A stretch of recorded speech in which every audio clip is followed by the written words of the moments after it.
Dear students, I am going to make a brief glance regarding reproduction in organisms. So you may expect one bit in the NEET exam in this chapter. So every time they are asking at least a single bit in this chapter. So we are going to discuss the different methods of reproduction in different organisms.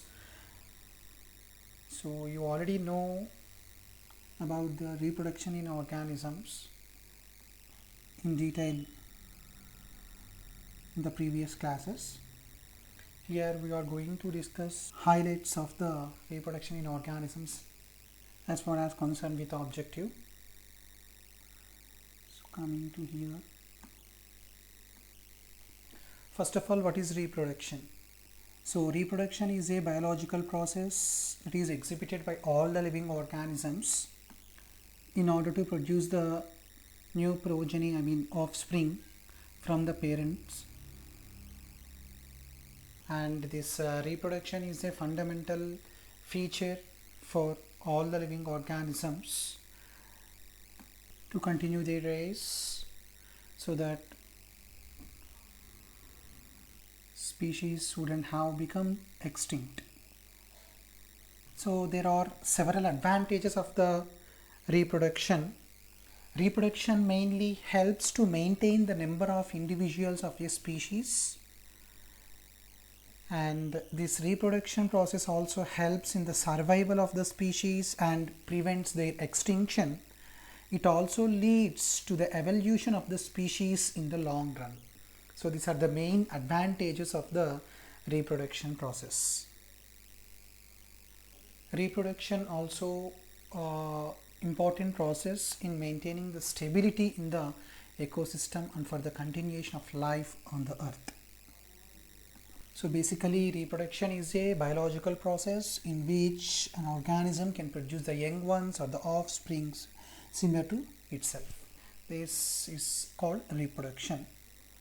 Now coming to the lifespan, you know that the lifespan is nothing but the period from the birth to the natural death of an organism is called lifespan. The lifespan of the different organisms usually differs, and all organisms are mortal except unicellular organisms like bacteria. Usually the unicellular organisms like bacteria, amoeba are usually immortal. Except these organisms, all organisms are mortal. Why these organisms, unicellular organisms, are immortal scientifically? Because there is no natural death in the single-celled organisms like amoeba and bacteria. It is so because of asexual reproduction. So the body cell of the parental cell is divided into daughter cells. So scientifically there is no practical death in amoeba and bacteria.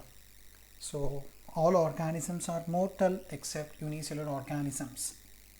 So cellular division and reproduction is same in case of unicellular organisms. And this reproduction is of different types, asexual and sexual methods, that we are going to discuss in detail. Now we are going to discuss the lifespan of the different organisms.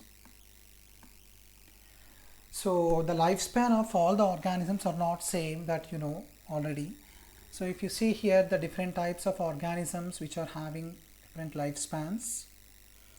So if you take the plants and animals, you can find different lifespans. Even within the plants also you can find the lifespan from few months to the years. So if you take the rose plant, here the lifespan is usually 5 to 7 years. The rice plant 3 to 7 months. Banyan tree usually 400 years. Banana tree 2 to 3 years. Dog up to 22 years. Butterfly 1 to 2 weeks. Fruit fly 2 weeks. Parrot 140 years. Crocodile 60 years. Horse up to 40 to 50 years. Tortoise 100 to 150 years. Crow 15 years. cow 22 years, elephant 50 to 70 years. So this is the lifespan of the different organisms. So you already know the lifespan is defined as the time period from birth to the natural death of an organism called lifespan. So these are the different examples having different lifespans. Now coming to the different types of reproduction. So types of reproduction. There are mainly two modes of reproduction that all the organisms can exhibit. Here those two types of reproduction are asexual and sexual reproduction. Based upon the number of individuals involved, the reproduction is of mainly two types. They are asexual reproduction and sexual reproduction. So this asexual reproduction is of again different types. They are budding, fragmentation, vegetative propagation, fission. Again this fission is again splits into binary fission and multiple fission. So these are the different modes of reproduction which comes under asexual methods.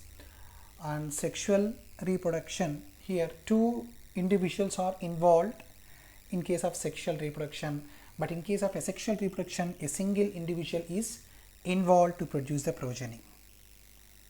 So whether it may be sexual reproduction or asexual reproduction, reproduction mainly enables the continuity of the species generation after generation. So there is a cycle of birth, growth and death in the living organisms. In case of asexual reproduction, there is no involvement of gametes, but in case of sexual reproduction, here two parents are involved and they can produce the gametes. One can act as male, another can act as female, so that there will be fusion of male and female gametes will be observed in case of sexual reproduction. Now we are going to discuss different types of asexual reproduction in detail. So fission, budding, fragmentation, vegetative propagation we are going to discuss in detail with examples. So first coming to the fission. So before we are going to discuss the fission, here few things they have discussed. So asexual reproduction is a process of producing the offspring by a single parent. It is usually seen in unicellular organisms and simple plants and animals. The offsprings are identical to one another and to their parent. So they are called as clones. So clones are usually similar in their morphologically and genetically to their parents. So the offsprings are identical to one another to their parent. Such morphologically and genetically similar individuals are called clones. So there is no difference in the genetic material of the clone and their parent. In case of unicellular organisms, the cell division itself is a mode of reproduction. Many monerans and protists exhibit this type of reproduction, where this asexual reproduction is the main mode to produce the offspring. So in most of the unicellular organisms like protistans and monerans, so the organism or the parental cell divides into two to give rise to two new individuals or many individuals. So in these type of organisms, cell division is itself is a type of reproduction or mode of reproduction. Now we are going to discuss in detail regarding the different types of reproduction. First coming to the fission. Fission itself called division. Fission means division. So many organisms like amoeba, paramecium, plasmodium, bacteria also reproduce by fission. So in this mode of reproduction, the parental cell divides into two or more individuals. This fission is of mainly two types, binary fission and multiple fission. So bacteria reproduce by binary fission. So amoeba and paramecium also reproduce by binary fission. So first of all, what is this binary fission? In binary fission, the parental organism or the parental cell divides into two individuals in case of binary fission. So binary fission is a type of asexual mode of reproduction in which one parental cell divides into two. First, the nucleus present in the cell gets elongated and the nucleus gets divides into two. Later, cytoplasm divides and one cell divides into two daughter cells. This is called binary fission. Now coming to the multiple fission. So multiple fission is nothing but it is the division of parental cell into many individuals. Example, Plasmodium amoeba. You see here amoeba, here what happens, one cell divides into many cells. During multiple fission, under unfavorable conditions, amoeba withdraw its pseudopodia. You know that amoeba has a special structures called pseudopodia. With the help of pseudopodia, it can engulf the food particles. So here, during unfavorable conditions, amoeba can withdraw its pseudopodia and secretes a three-layered hard covering, usually called cyst, around itself, around the cell. It is called encystation. So, whenever the conditions become favorable, the encysted amoeba undergoes multiple fission to give many small amoeba or pseudopodiospores. The cyst wall bursts out and spores are liberated to grow up into many amoeba. Here, one cell or one amoeba usually divides into many cells. Hence, it is called multiple fission by the formation of cyst.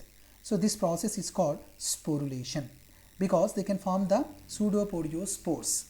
Hence, in case of multiple fission, the cyst formed in the unfavorable conditions, it becomes divide and form pseudopodiospores. And these spores liberated and grow up into many amoeba. This is called sporulation. So this is about binary fission and multiple fission. So fission is also main mode of reproduction in unicellular organisms like amoeba, paramecium, plasmodium, etc. Now coming to the next type of asexual mode of reproduction, that is budding. So what is budding? In case of budding, the parental organism can exhibit the outgrowth. So the parental body can produce the outgrowth which forms like a bud-like structure. After maturation, the bud gets detached from the parent and develops into new organism. So different types of organisms which can exhibit budding are hydra, sponge, yeast. In bryophytes, mosses also exhibit budding. So in mosses, the budding is appear in the secondary protonema.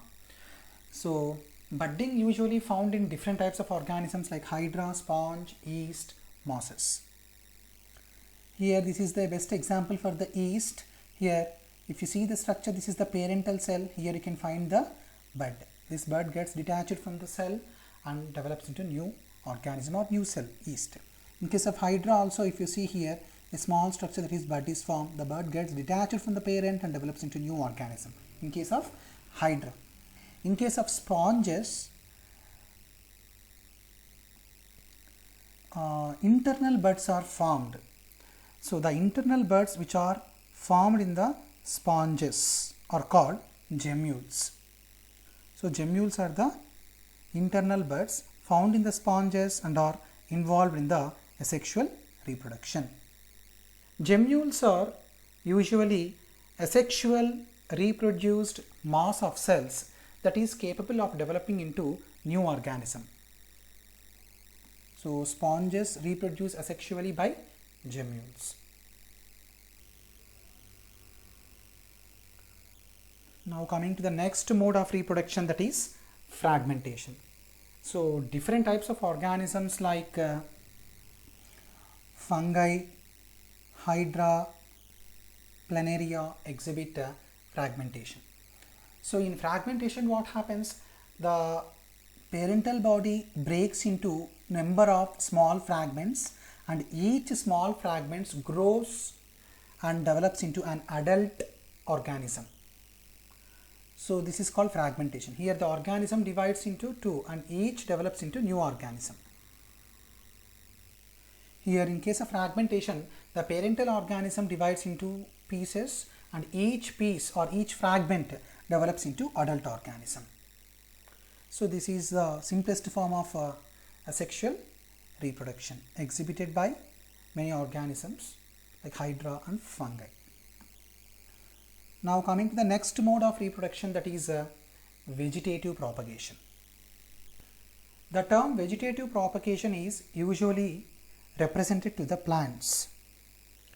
So vegetative propagation is a asexual method of plant reproduction that usually occurs in leaves, roots and stems. So roots, stems and leaves are the vegetative parts, hence the method of reproduction here called vegetative propagation. Vegetative propagation usually occurs through the regeneration of specific vegetative parts of the plants. Here during vegetative propagation, the new plant is developed from the vegetative parts. As it is the mode of asexual reproduction, here flowers are not involved.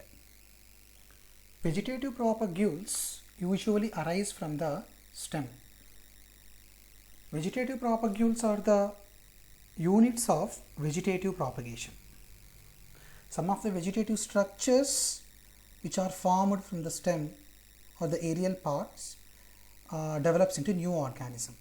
So vegetative propagules are units of vegetative propagation. So vegetative propagation can be defined as the reproduction, usually called asexual reproduction, that takes place through the vegetative parts. Now we are going to discuss different types of vegetative propagules in plants. So many times they are asking bit regarding this vegetative propagation. So this vegetative propagation topic is very important for NEET exam. Potato is the best example for the stem tuber. So stem tuber is underground stem modification. So there are different underground stem modifications like rhizome, corm, stem tuber, bulb, etc. Here bud. So potato is a stem tuber which comes under underground stem modification. This potato has several buds. So the buds in the potato usually called eyes. Here you can find these protrusions. These buds usually called eyes of the potato tuber. This is the vegetative propagule. Now coming to the rhizome. Rhizomes of banana and ginger. Banana is the best example for the vegetative propagation. The rhizomes of banana is the best example for vegetative propagation. This also comes under underground stem modifications. So rhizome also comes under underground stem modification. Here in case of banana you can find several buds. Each of the bud sprouts and forms its own pseudostem. These daughter plants are called suckers. So banana is mostly propagated by rhizomes and suckers. So the vegetative propagule for banana and ginger is usually rhizome.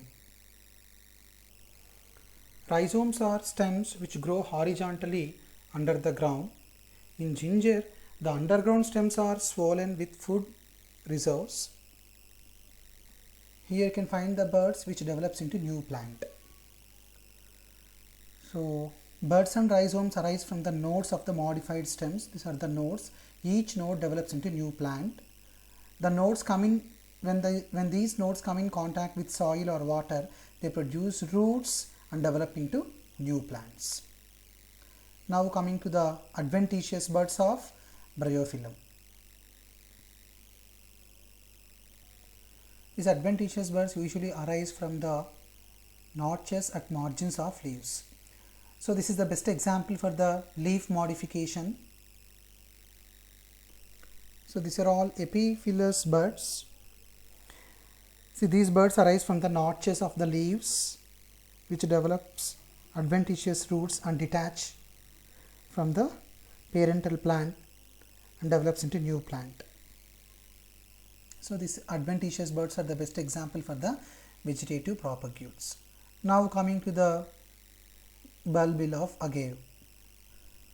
Bulbils comes under aerial stem modifications. Bulbils store food and they can act as vegetative propagules. So the formation of bulbils is a form of asexual reproduction. Bulbils are best example for the vegetative propagules. These bulbils develop into new plant again. Next, coming to the offset of water hyacinth. So offsets are usually rosette of leaves. The best example for the offsets are Pistia and Eichhornia. The offset of water hyacinth. Here this is the offset of water hyacinth. These are the vegetative propagules. Offsets can act as vegetative propagules in water hyacinth. Next, runners, sucker, tuber, bulb also can act as vegetative propagules. Runners. So runners are nothing but they are creeping stem from axillary bud, spreads to new naicus and form new plants. Example for the runner is the strawberry, grass, subaerial oxalis, etc. Now coming to the suckers. Suckers usually arises from basal ground part of the main stem. It grows horizontally for a distance under the soil and then emerges upwards. Example for the suckers: chrysanthemum, musa, strawberry, pineapple comes under examples of the suckers. Tubers we already discussed. Tubers, that is potato is the best example here. Bulb, onion and garlic are the best example for the bulbs. These bulbs also act as vegetative propagules. So these are the different types of vegetative propagules in plants. Buds or tubers in potato, rhizome of banana and ginger, adventitious buds of bryophyllum, bulbils of agave, offset of water hyacinth, runners in grass, strawberry, suckers in chrysanthemum, musa, tubers in case of potato, bulb in case of onion and garlic. So these are the different types of vegetative propagules through which the plants can reproduce by vegetative propagation. So this comes under asexual reproduction. Next we are going to discuss different types of organisms like simple plants, algae and fungi, how they can reproduce asexually. So other asexual reproductive structures in simple plants like algae and other organisms like fungi reproduce by asexual methods. So there are different types of spores which are formed by the fungi. First we are going to discuss fungi. What are the different types of spores formed in the fungi? You know that the best example for the fungi here they have given Penicillium, which comes under ascomycetes.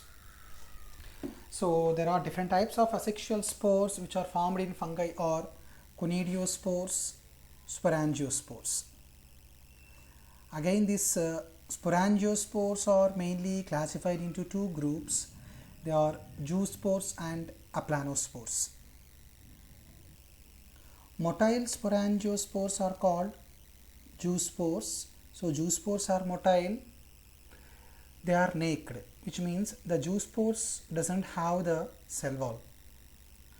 And non-motile sporangiospores are called aplanospores.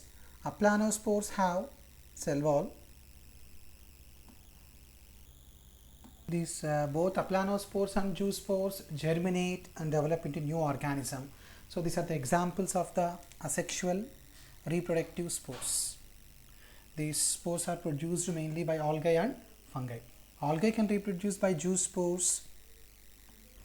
Aplanospores you can find in case of fungi mainly. Now coming to the conidiospores. Penicillium reproduce asexually by conidiospores. So many fungi can reproduce asexually by conidiospores. Conidiospores are usually produced at the tip of the hyphae and they formed in the special structures called conidiophores. These conidiospores usually exogenous and these spores germinate and develop into new hyphae. This asexual reproduction is very common in simple organisms like algae and fungi. So during adverse conditions they shift to sexual methods, that is isogamy, anisogamy and oogamy. They come under sexual methods. Higher plants reproduce asexually and sexually. So asexually by different methods, mainly by vegetative propagation, but most of the animals show only sexual reproduction. In most of the lower plants the vegetative reproduction takes place by fragmentation. In case of bryophytes like liverworts, they can produce a specialized asexual structures called gymme. So the liverworts can produce the special structures called gymme. Gymme are green multicellular asexual buds which develop in small receptacles called gymmecups, which are located in the thallus. So liverworts can reproduce asexually by gymme. So these are the different modes of asexual reproduction that usually found in different organisms.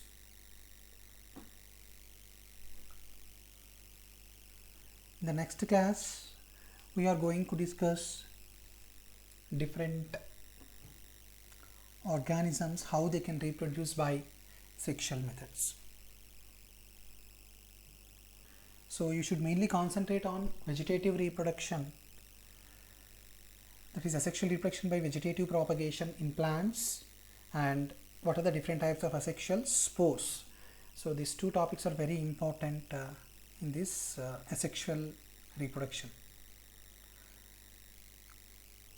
We are going to discuss sexual reproduction in organisms in the next session.